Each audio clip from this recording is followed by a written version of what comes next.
When I think about leadership and the multiple dynamics that are associated with it, the first thing that is important is that we always show up with ourselves, and we show up with who we are. We examine the ways in which we experience the world and where that comes from. And there's a whole lot of learning that comes with that. It's learning about yourself, it's researching the ways in which your parents grew up, or your guardians, or whomever it is that may have brought you to the place that you're at now. And that process of learning and listening is also a constant toggle between learning, listening, and reasoning. And then when we start to interact and work with other people in leadership dynamics, the fact that we have gone through that journey of personal development and personal experiential processes, we begin to think about, and we begin to learn about, and we begin to ask those questions and listen to other people's stories. And when we listen to their stories, we then begin to navigate the ways in which we should act and how we might bring people into the decision-making process. We think about the experiences and the stories that other people have had, so that when we go into a decision-making process, whether it's small or large, simple or mighty, we are able to examine and reason in ways that will help us navigate those situations so that we can move the world in the ways that we see fit for the future. As we think about anti-racist work, as we think about breaking down systemic racism and oppression, we have to consistently and constantly recognize that everybody has to be in that process. And in order to move into and work on anti-racist work, anti-sexist work, we need racist and sexist to be a part of that conversation.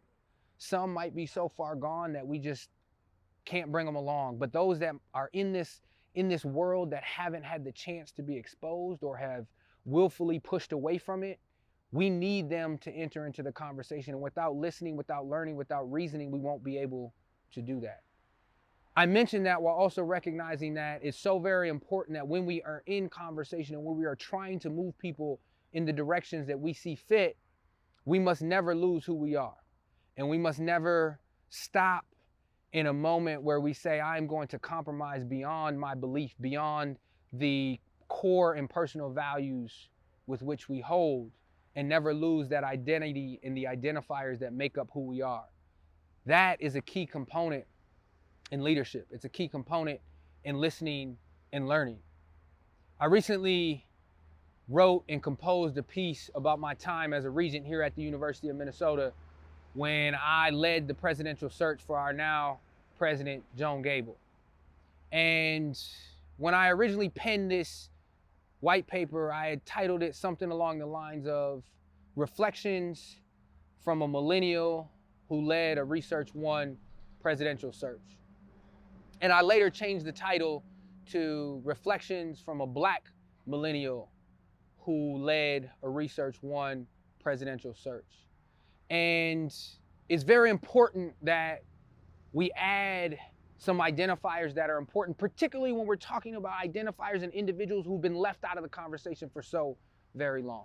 So whether that's you, who might be a woman, whether that's one of us who might be young, whether it's one of us who might be transgender, we must make sure that we are recognizing that when we have those identifiers and we're in those places of leadership to make those differences, that we recognize that we brought a certain level of talent because of those identifiers.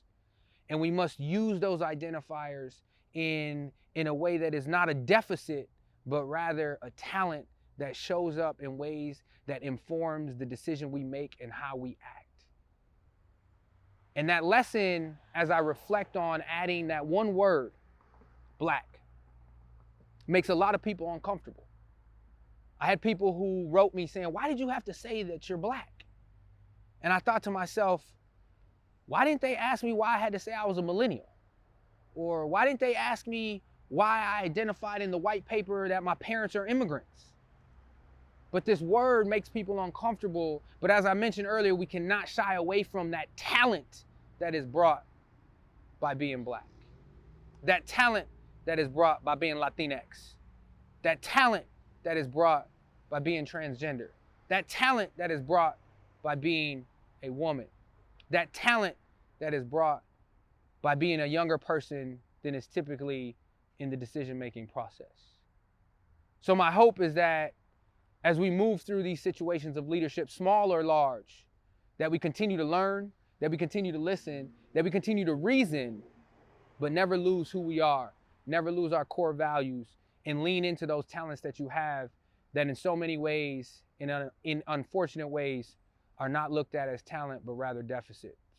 You are talented. Own that. Peace.